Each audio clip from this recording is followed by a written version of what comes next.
Let's face it, not all side hustles are created equal, especially for pastors. But more and more, I'm talking to pastors that are looking for ways to supplement their income. So in this conversation, we're gonna break down some of the best and the worst side hustles, from those that you should do right away to the ones you should never consider. Let's do this. Well, hey guys, I'm Thomas. And I'm Ian. And today we are talking about the top side hustles for pastors. In fact, we're going to rank 11 of them for you and where we see them fitting. Some of them great ideas, some of them I think kind of, terrible. So we'll talk a little bit about them. Mid, now, right? Or terrible mid. to me, somewhere in between. And we have a ranking system like we do every one of these ranking episodes, right, Ian, of how we're going to label these. We always try to get cutesy and creative, I guess, with how we're going to label them. We usually have three, the best being blessed and booming as a side hustle. Is it blessed or is it blessed? I don't know which one I'm supposed to say. It's pick whichever your one's blessing. holier. Pick your blessing. So, but blessed maybe sounds holier.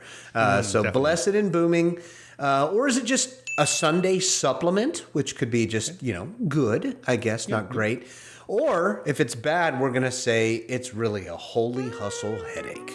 Holy hustle headache. Triple H. There That's you go. right. That's it. So awesome. Well, it should be fun. We've done some content. We've done some content over the years about this. So I'm a bi-vocational pastor. You have been a bi-vocational pastor, Ian, till you became a fallen shepherd and no longer a servant as a pastor. I kid if you didn't fall. Those that watch us enough probably know our humor a little bit by now. So yes. He is not a fallen shepherd. But thank you. I have my entire ministry career been a bi-vocational pastor. Yes, I would not call what I do at Reach Right a side hustle necessarily. No. I think it's somewhere mixed in between the two. But I do know there are so many pastors out there that are looking for ways to supplement their income and make things just work a little bit better for their families. And so we've tried to make some content around this. It's done really well in the past. And so we wanted to do kind of a ranking episode and give you our thoughts on these things here. So let's go for it, Ian. Lay them on me. First one is writing and selling books. Writing and selling books. Okay, so I know that we have some other ones in here that are going to get into other kinds of writing, but the writing and selling of books, I'm going to start out on this one. I'm going to start out harsh, I think, on this one. And I would say that this would fall into the holy hustle headache category for the writing and selling of books. More on other writing ideas later. We'll talk about that a little bit more as we go. But books specifically, I think so many pastors have this idea. Now, I'm not against the idea of pastors doing, like, writing books for their own personal development. I have been blessed by many books by pastors, but as a side hustle, like with the intent to be a blessing and to make money, I think that for a first book, if you've never done it before, just know that it's not a gravy train with biscuit wheels, as Big Hearn would say, right? So that's right. It's something that might take a little bit of work to be able to figure this kind of stuff out, figuring out publishing. It's not for the faint of heart with this kind of stuff. So for that reason, I say that it would be a holy hustle headache. If you just want to write a book because you're passionate about a certain topic in scripture or a theological topic or an ethical conversation, please, like, we're totally for that. It very well could be blessed and booming in that regard. But as a side hustle to make money, I think you have easier routes. So starting off with a smack in the face, I would say, on this one. And I agree with you on that, Thomas. And I think that sometimes as people become pastors or go into the ministry, that if they have a calling, and by all means, everyone who's called, that's an amazing thing. Everyone has a great testimony. Some have what they consider dynamic testimony. So they often think, oh, wow, I need to write a book. Well, like you said, kind of count the cost. But I think it's one of those easier things to think of as a pastor to do on the side. But not counting all the cost that goes into it. So next one would be like offering online courses and online coaching. Okay, online courses and coaching. I generally like this idea. Not something that we do per se. We don't offer this kind of stuff here at Reach Write. I've played with this idea for us of doing online courses around some of the stuff that we teach here. If you think that would be something you'd be interested in, let us know down in the comments. We'd love to get some feedback on that and kind of test the waters there. I think we have a lot of good stuff to share with people. Certainly. But we do that in a different way. We offer services that do that, and we tend to give this stuff away for free. I like the second part of this more than the first, I will say. Right. So online courses, I think, would be bordering like on the holy hustle headache in my view. Just the amount of work it takes. And again, I'm not saying that it's not a good thing for pastors to do. I think the trouble you'll run into is actually the selling of these courses. So turning them into something that people will pay for. That's the challenge. It's not that you don't have good content. And this is really true for just about any business. Like there's lots of people that are really good at plumbing. Their biggest challenge is finding people that need plumbing and doing the connection side of things there. So the same thing, you probably have really good things to say as a pastor and could make a great online course, but it's finding people that are willing to pay the $99 or $4.99 or whatever you charge for that course there. So on the other end, the coaching side, I think there's probably more opportunity here because it's probably easier to find one person or four people that want individual one-on-one coaching. Think of it almost like counseling and some of those kinds of things that people want. Now, there's a fine line there between what's pastoral counseling that you should be doing for free just to offer pastoral care and what is coaching. So something to consider, like where that line is there. So on the whole, I would say this one, I'm going to put it in the middle as a Sunday supplement. There you go. I think the coaching one is a good idea, bordering on top tier. And then I think that the courses, just because you need so much volume for it to make sense, probably close on the bottom tier there. I agree with you there. And the beginning part of what you said there is what I see all the time whenever I consult with pastors is they've taken the time to come up with this content in the online courses, but then they have a real difficult time marketing that and selling it. So, and there's a lot that goes in. That's a whole nother. We can help with that, though. By the way, that is kind of in our wheelhouse here at Reach Write. And that's why I've heard about it so much. Yes, but but yes, there's a lot of work that goes into that, and you have to count the cost as well. Yep. So, but yeah. Well, next one, speaking engagements. That seems like a no-brainer. Yeah, I think so. For this one, the only rub I can think of here is that the main time where you'll be offered speaking engagements as a pastor is a time that you're probably busy. Because the main thing you can do is go and speak at other churches, which is great. And I'd still think this is a good idea all the time. Like I think pastors should probably, like our lead pastor at my church, where I'm the executive pastor, he gets out to other churches probably 3 times a year, I would say, and does a speaking engagement there, delivers a Sunday message. In a way, it's kind of like a week off because you can usually use a message that you've already preached that did well in your home church, those kinds of things. So I love this idea. And then especially if you can do other ones that are at other times. So I've seen some pastors do well with like school assemblies, being able to do some of those kinds of things, speaking at chapels at local Christian schools or Christian colleges.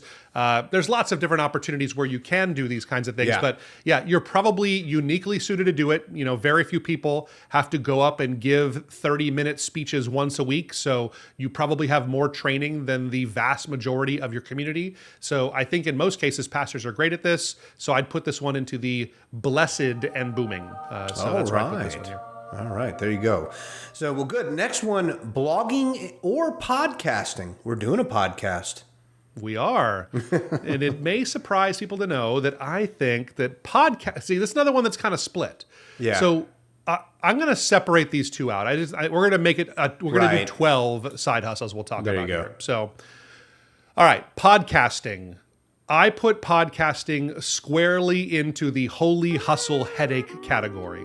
As someone that's done a podcast for, I think this is episode 252 that we've done weekly.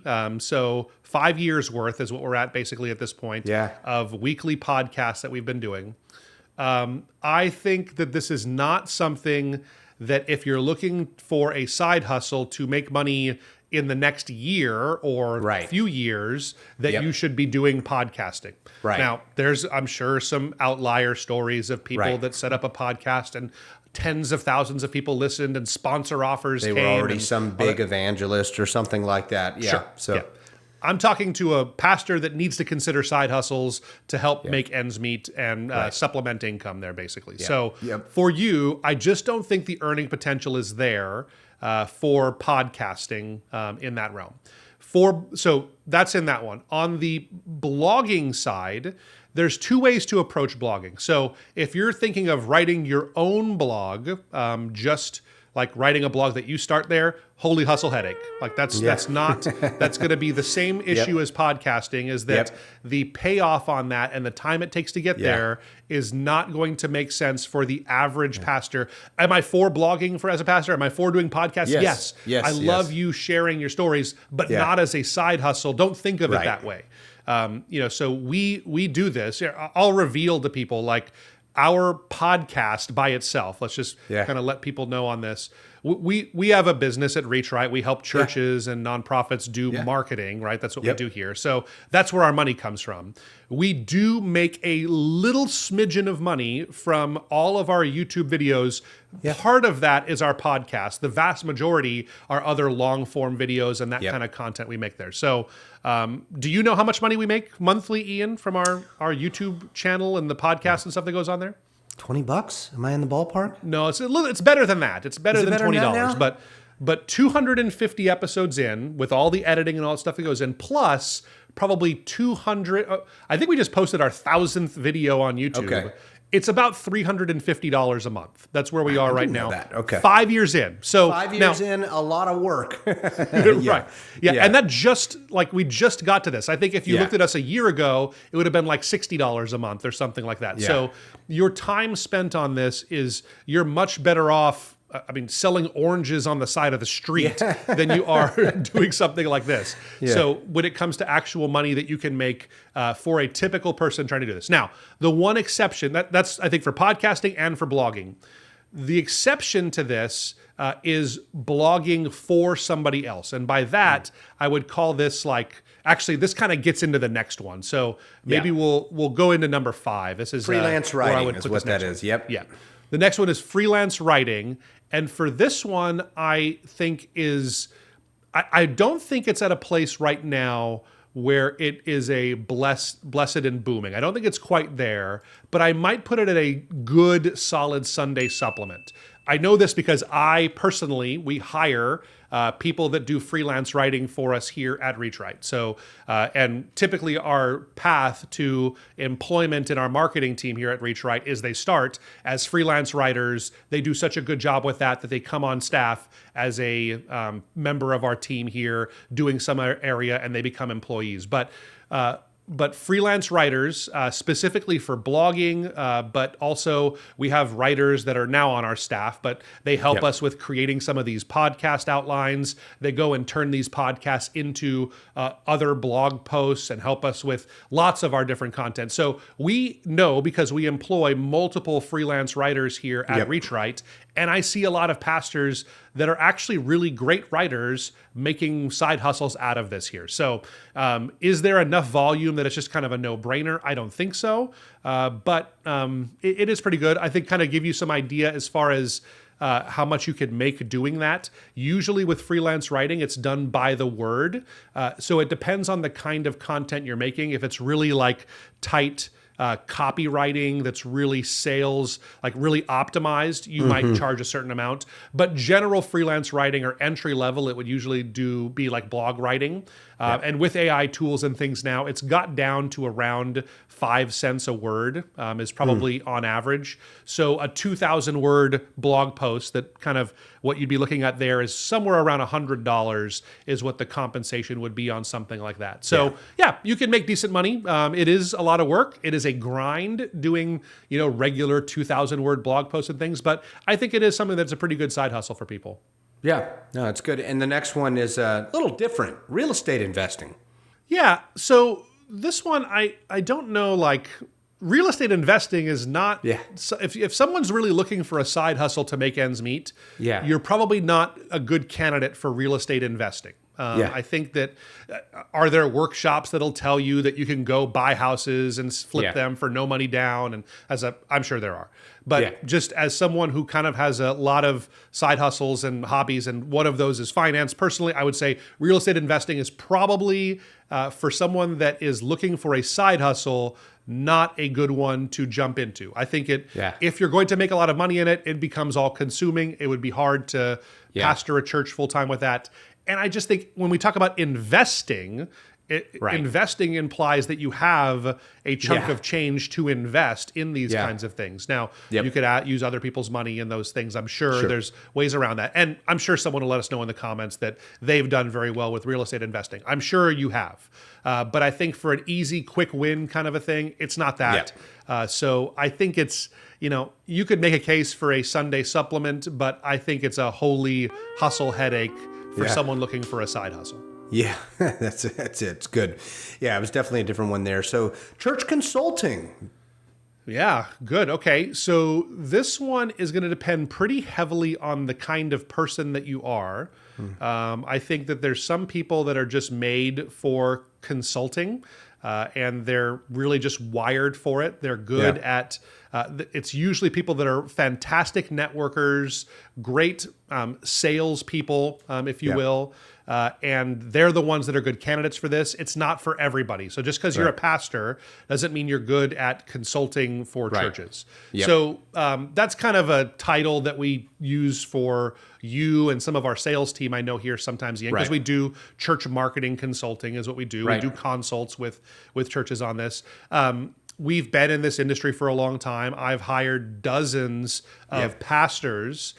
We always found that in our line of work that we just had a hard time finding people that have no pastoral ministry experience that could speak to other pastors about how or to we're not better their active church in ministry to some degree, for sure. Totally. So that's how I got into helping churches in this area. But we have always found that our best consultants were always people that had pastoral ministry experience at a minimum, or were actively pastoring a church at the same time. So I do love it. It really, it's such a broad term. So if you're just going out on your own and just looking to start a consulting on something you really know well, it could be good, it could be bad. I know right now, I would love to hire a pastoral consultant on sound tech. We live in Hawaii, so we don't have the range that a lot of people have, but we would love to have people come in and coach our team from a pastoral perspective on how to do sound better at our church. So these kinds of people do exist, and if you have that skill, people pay for it. I think if it's just kind of your skill is really as a generalist, it can be harder to build an audience for that. But I think if you get it down into a niche, I think it can be really good. So it could be as high as blessed and booming. I think for most of us, I'm going to put it in the Sunday supplement category. Okay. And this next one, I think people might think it's in the same vein, teaching or tutoring. Yeah. So this one, I'm thinking specifically about, with young people. I know I did this as a young pastor, as I did guitar tutoring at a local Christian school. I would come in and I would bang out 5 tutoring appointments with kids, back to back to back, and we'd go through guitar lessons and those kinds of things. And it was great. It was a great way to supplement our income a little bit. We were first kind of starting out in life. And I really liked this one. So, I don't think the earning potential in this, it's probably not enormous. There's lots of very lucrative tutoring businesses. But if you're looking just to come on as a tutor, maybe getting on with some kind of a tutoring organization to find work that way, you could probably get a few $100s a week that way. I think it'd be a nice supplement for a lot of people. So I think it's, I think I'm going to do a high Sunday supplement is what I would say for it. It's not a huge earning potential. That's what holds it back. But I think that it is something that's really solid. It's something a lot of pastors should consider. This next one I think people are aware of. It's been around for a long time. You've done it, I know, and that's wedding officiating. Yeah, this is a great one. I think it's going to be a little bit location dependent. Like I said before, I live in Hawaii, so we have tons of people that are doing destination weddings here. I have a friend that pastors a church, and I think he told me that last, or maybe 2 months ago, he did 31 weddings in a month. That's how many he's doing. So obviously unique set of circumstances in that, most of us will only be able to do one a week, if anything, on the weekends. But here, there's people that are coming and they want it for the photo shoot on the beach. And, a lot of these hotels are doing 9 weddings a day and this kind of stuff. And so it is kind of it's weird to say, it's like a wedding mill. Now, there's some considerations too as pastors, is that we have to think about, there's certain things that I feel is convicted about not marrying in certain conditions. So I don't say yes to anybody that tells me they want to be married. Sure.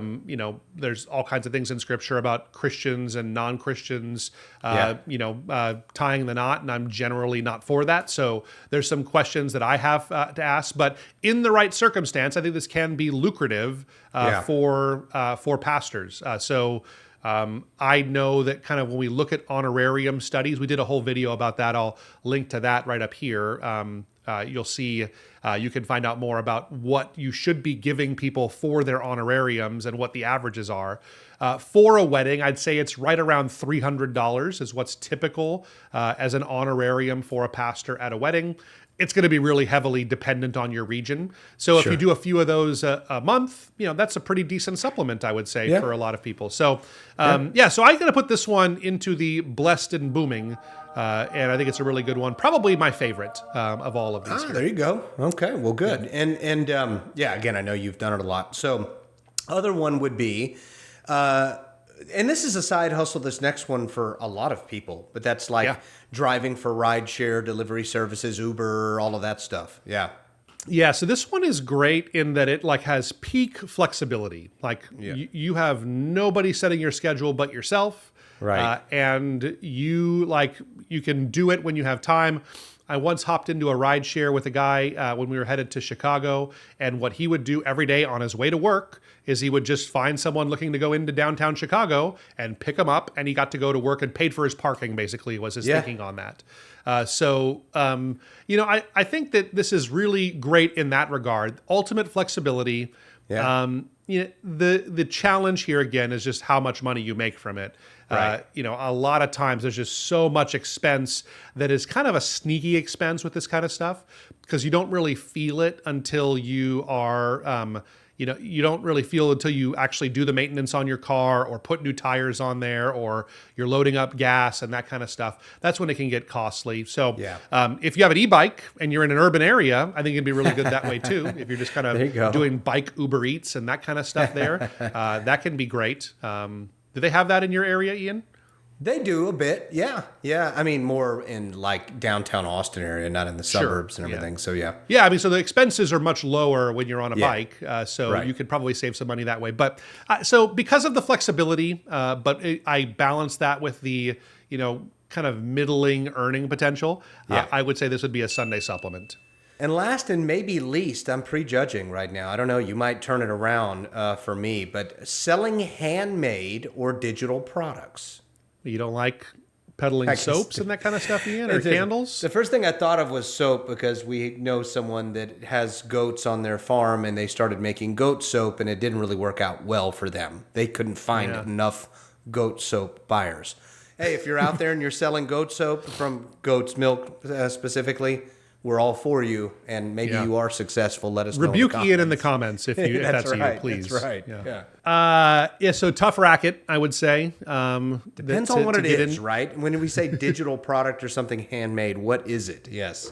Yeah. So it can be good. Like if you just have to have really good products and really like digital products or handmade products, and that's what it comes down to is.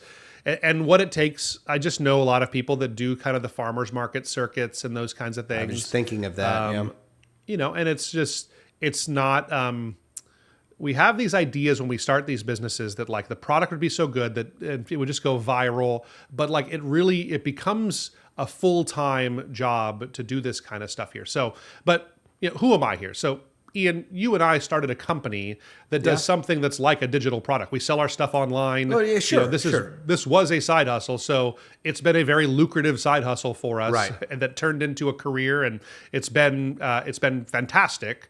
But I don't think that if you're looking for a way to make some money in the next 3 months, that it's probably a good way to do something like that. No. And it's more than a side hustle now. So, yes. It is more than a side hustle. Yes, absolutely. Yeah. So the digital product thing, I think it's always something that, why not just, make a book or a guide or something that we then come on and sell. Yeah. It's the marketing side and, the investment you have to do in social media and getting people to buy it. It usually isn't worth the squeeze in my experience. I know a lot of people, specifically ladies, that have done really well doing handmade products and that kind of stuff. My wife is an artist. She does paintings and landscape painting and that kind of stuff and is fantastic at it. But I just know that it's more a hobby than it is a career. Right. That's what I was about to say. If you want to be the guy at the farmer's market, and you may have a great product, you could just be the pastor that likes that as an evangelism opportunity, and you're not looking to make boatloads of money. Yeah, so that's fine. And there's nothing wrong with that. So we're not here to come against that. But for like income producing ideas, there will be exceptions to this, but I don't think that it's going to be something that's an obvious home run for everybody. So for that reason, I put it into the holy hustle headache category. There you go. Cool. Well, that's anything else to add, Ian? No. We hope you going to go start a new one of these? Which one are you going to go for? Which one would I go for? Oh my goodness! I'm going to write a new book. I'm going to write a book. You're going to write a new book. I'm kidding. I'm ready to test the waters on the real estate investing. I know I said that was a holy hustle headache. Yeah. But I'm excited. That's like kind of long-term goals for us on some things, but not as a side hustle. I don't think of it that way at all. No. But it's a little different. So let us know which one makes sense for you. We'd love to hear about that in the comments. If you have one, a side hustle that has been great for you and you're willing to add a little competition to the market and let us know, that would be awesome. Drop it in the comments. Thanks for being a part of the Reach Right family, guys, and we'll see you next time. See ya.